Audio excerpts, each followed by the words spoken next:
Welcome to your computer application class 7. In this part of the video, we will continue your same topic. Let's begin with your changing the alignments of data.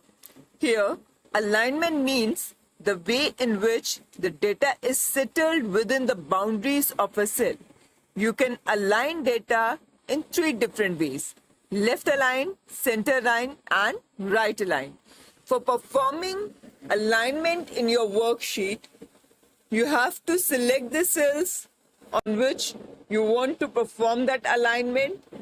Afterwards, under the Home tab, you can select left align, center align, or right align. Let's use first your left align. Now see, the contents are changed, then center align, and then right align. Yes, like that. Now, according to it, you can make changes. You can also change the color of the cells and the color of the data. Let's begin with changing the color of the cells.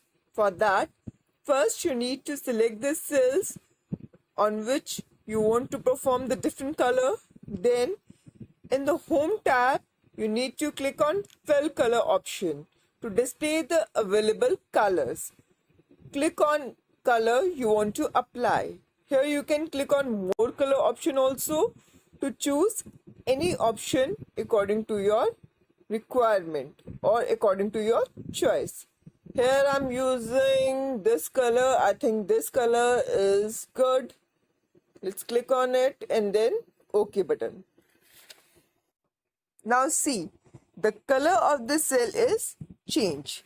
Similarly, you can change the color of the data. For that also, you need to select the cells on which you want to perform this task.